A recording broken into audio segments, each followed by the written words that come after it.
All right, so today we are going to play through The House of Red Doors by James A Pozenel Jr. And this is a unique adventure because it is for just one player, and you're actually only going to be using one character at a time. Yeah, let's jump right in. Excellent. Okay.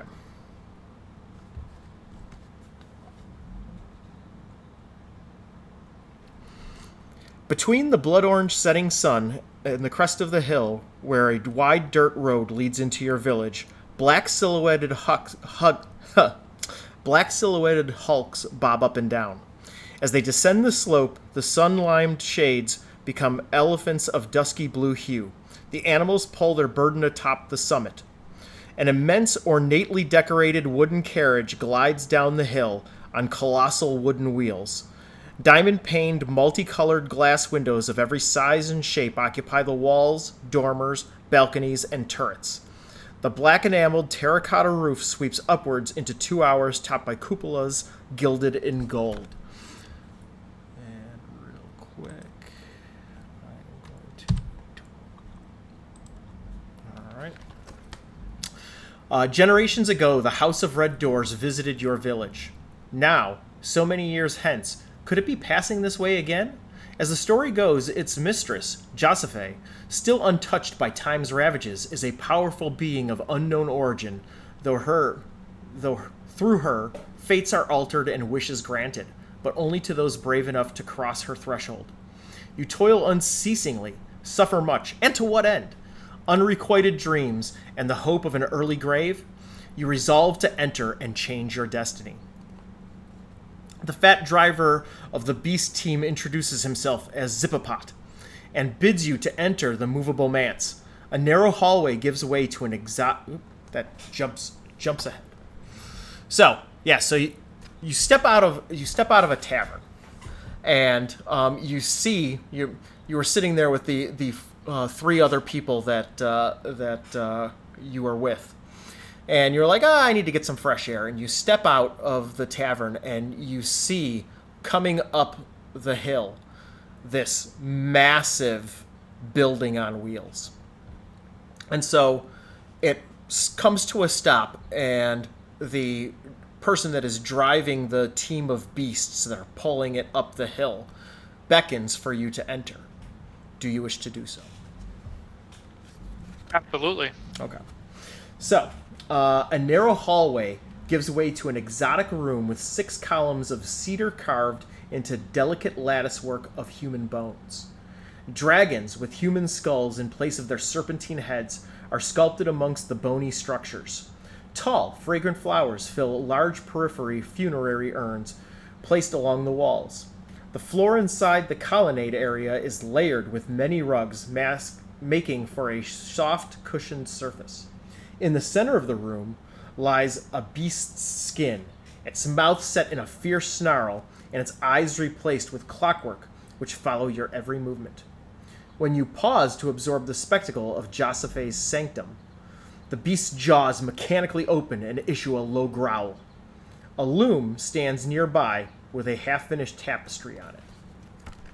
So you wander into this room, you see this beast laid out like a rug on the ground, but its head and its eyes are following you as you enter into the room. And you see a loom. What do you wish to do? Like a weaving loom? Like a weaving loom. And do I know of Josephe is the master? Yeah, you know the stories. The town that you are from. This every so many years this structure comes rolling through. So you've heard the stories. Josephe, are you here? Ah.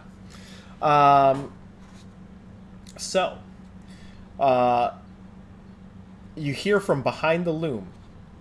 There is nothing to fear. Unless shuttlecocks give you nightmares. An attractive woman with golden hair peers from behind the loom and bids you to sit. The clockwork beast growls one last time. And so, that is Josephe. So she bids you to sit. Do you sit?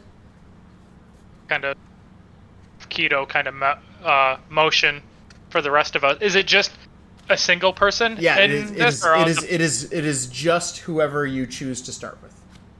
I'll start with Kiddo, the noble. Kiddo. So yeah, I'll kind of sit on the comfy floor.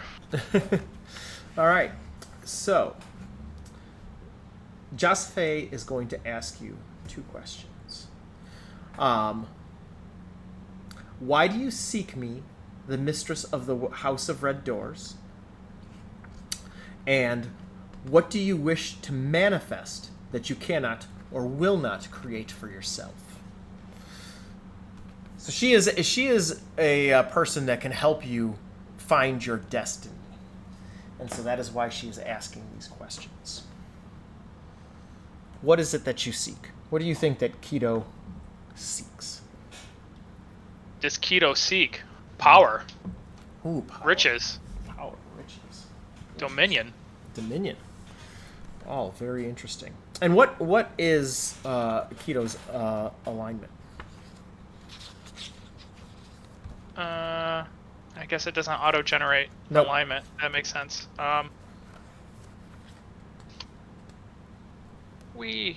It's lawful, neutral, and then chaotic? Is Correct. it 3? Yep. So I'll make him neutral because he's a politician. Okay. Very good. All right. So I need to figure out a couple of things for you. So do me a favor and roll me some dice and shout out what you get. So, What guy? yeah, I am going to have you roll a d6 and tell me the result. 4. 4. And roll a d6 again.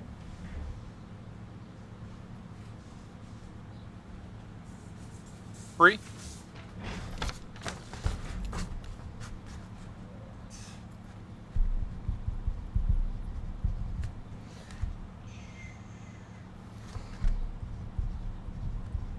And one more time. 1.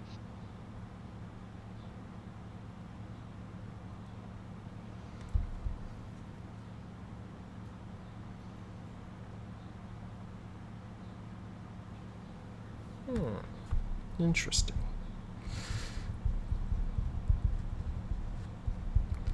And you said you were neutral.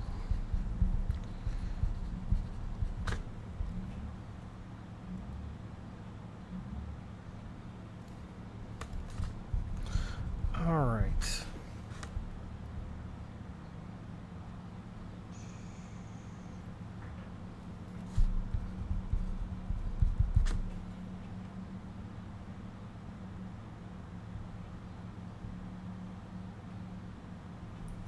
Okay. So, in front of Josephe, a number of she has in front of her a number of tiles, kind of like dominoes, and these tiles each have symbols upon them.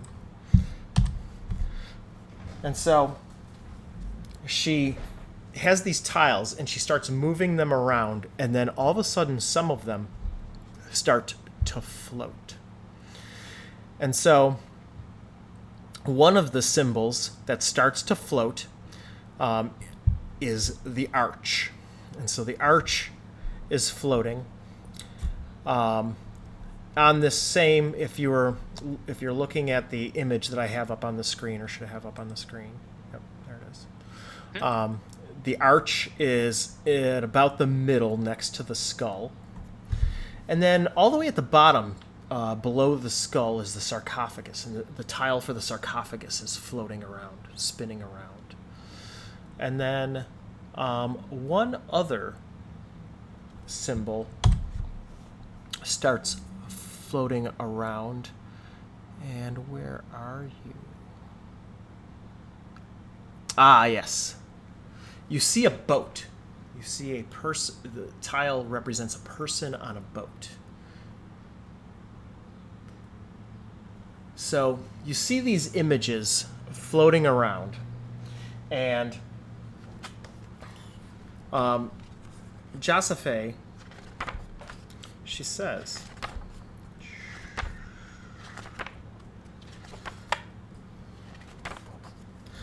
the boat is a symbol of movement in a different direction. Ensconced in these rooms and vaults is the excitement that you crave. Of the arch, arches are an opening or a passageway to a new direction or opportunity.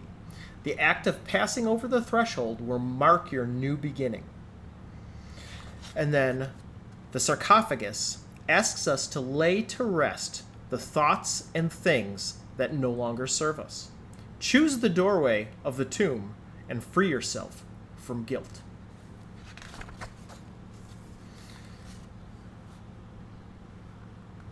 To choose which path I want to take. Indeed. And so, know this too. Law, chaos, and neutrality watch this house. The symbols represent those forces. Your choices influence the eternal struggle. She then sweeps up the sigils with a wave of her hand. Now, in her outstretched palm is a thonged pouch. Her hand glides towards you. Take this pouch and keep it safe at all costs, she begins. It is required in order to render your longing into reality. Pointing to a red door, Joseph says, go now through yonder door. Stay true to your heart and its desires as you proceed. What do you do? Take the pouch and walk towards the arch. The red door? Yes. Okay. So, the door before you is closed. Do you wish to open it? These four symbols, is there four doors or just the one red door? There's just one red door. The symbols were each on the domino type tiles, the sigils, and those were put into the pouch. Into the pouch. Yes. Got it. Okay. Yeah. So, and just so I have that I'm writing this down, I have pouch, I have opportunity. Where's the stream? Add opportunity. What were the other names? Oh, I have to go back in time. Let's Sorry, prosperity. So what you were, there was the boat, the sarcophagus, and the arch. And the words that go along with them are excitement, opportunity, and envy/regret. I'm just going to go with so go back to the boat. Okay. Boat, I'll just go with boat, arch, and sarcophagus. Boat, arch, and sarcophagus.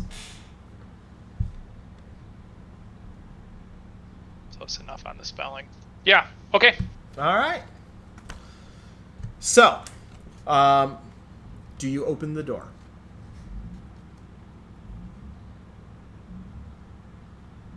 Tilt my head towards Joseph and then open the door. Okay.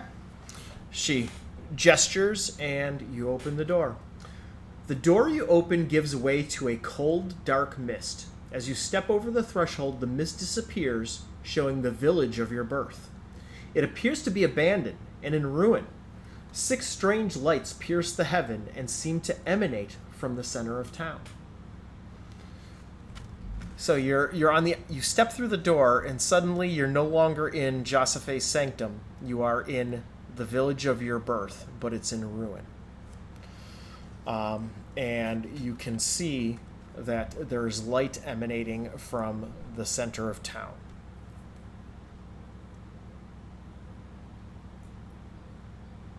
I draw my sword and walk towards the center of town.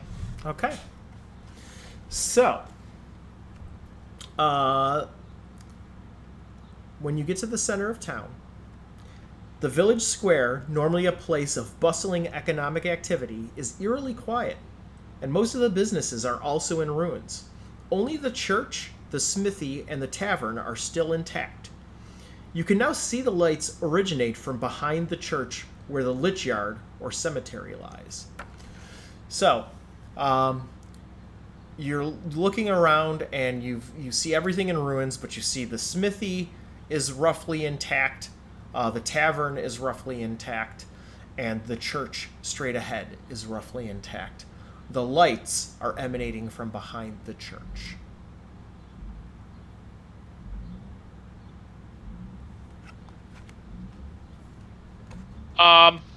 I walk towards the church doors.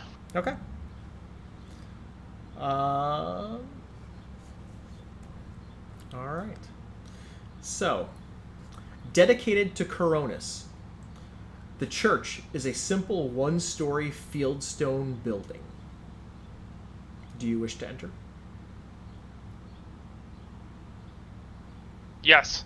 Okay. As you enter, light from the lich yard pours in through lancet windows set high into the back wall. The church is empty of pews and other furnishings. The altar sits undisturbed at the far end of the church.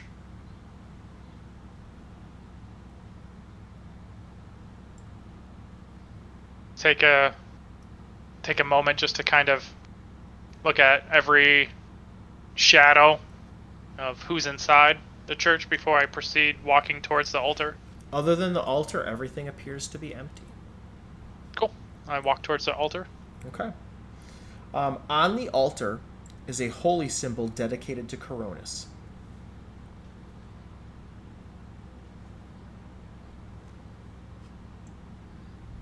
And you said the lights emanating from the lich yard? Yep, which is the cemetery behind the church. I open the pouch that Joseph gave me. Yep. And I look for the symbol of the sarcophagus. Okay, so you do. So the first thing that happens as you open up the pouch, a blinding light starts emanating from the pouch. And you're gonna reach in and take out one of the tiles.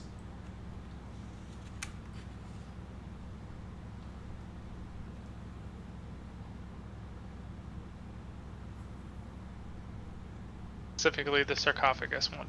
Okay. Yep. So you pull out the tiles. As soon as you pull them out of the bag, the light stops emanating from the bag.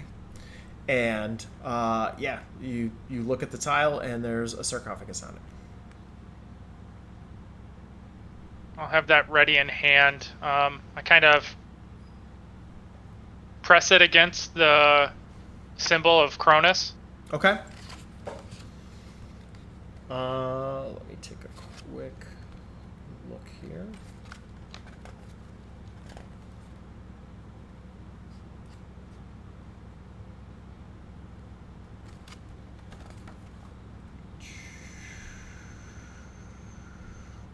Where did you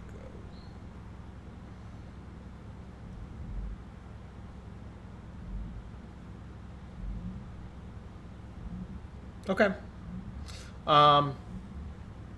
You don't feel any type of benefit in doing so, and you do.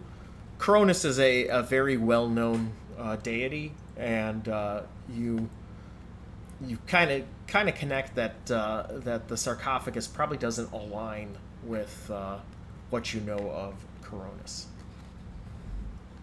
Is there a door or gate to get to the Lich Yard from inside the church in the back? There is not. Okay. I step back outside of the church. Okay. And Actually, before I do that, I put the sarcophagus back inside the pouch, mm-hmm. and kind of open the pouch of light towards the altar. No more light. 0 light. Yeah.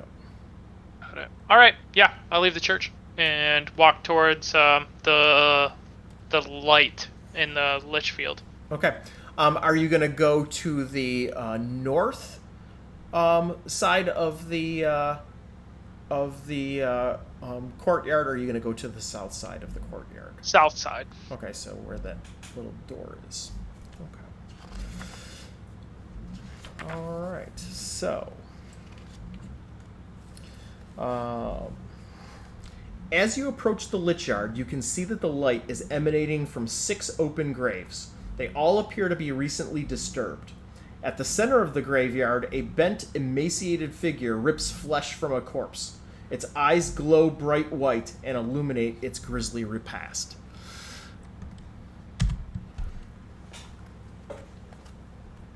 Currently, I was just going to say, currently it does not see you.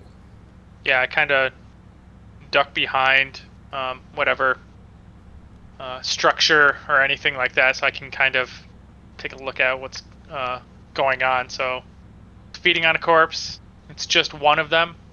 Yep. Again, I open up the pouch.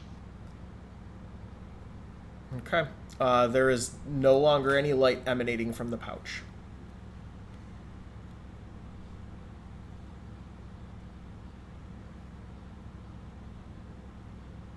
Also, do me a favor and roll me a d6 and tell me the result.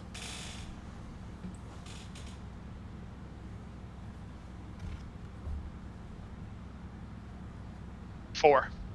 Okay. So, so that you know, the ghoul is roughly kind of center in the lich yard.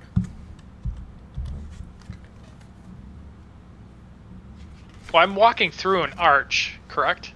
There is an arch to enter the lich yard. So I'll pull out the arch rune. Okay.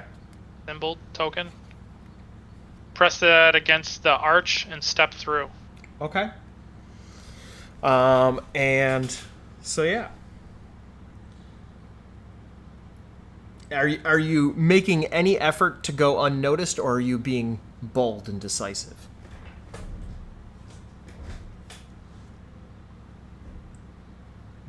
No, I don't think I would be bold and decisive on this character. Okay.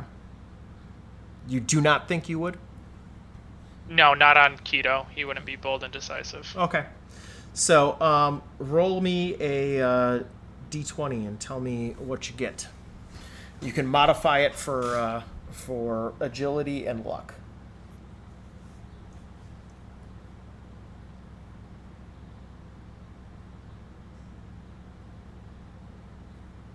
Seven. You got a 7? Yep. All right. So the ghoul, you like trip over a rock and you stumble and you go, ugh. And the ghoul looks up from gnawing on its arm or whatever it's chewing on, and it sees you. Roll me a initiative.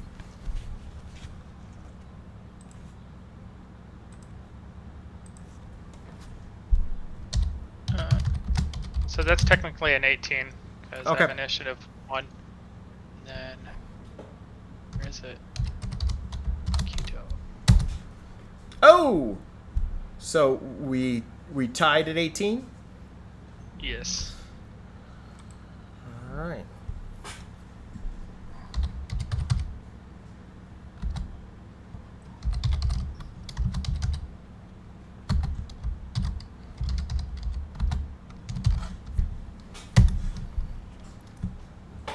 I wonder if this is going to break Hal's... Oh,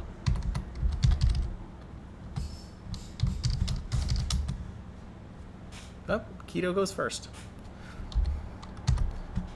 All right, so it sees you. It starts lurching towards you. What are you going to do?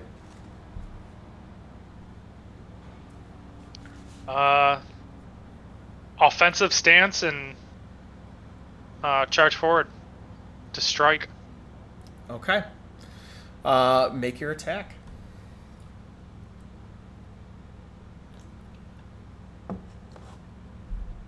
Strike with unerring truth. For I am the fist of the north.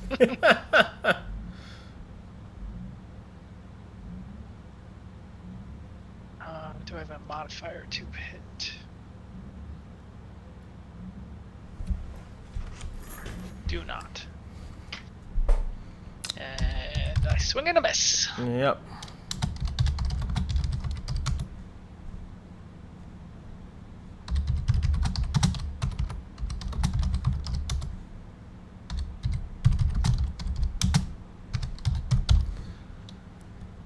All right, so it comes lunging in, and it is going to attempt to bite you. And it hits. I want to call out that Hale's program here is very heavy on favoring Nick's rolls. How many hit points you got? I'm food. I'm food now. All right.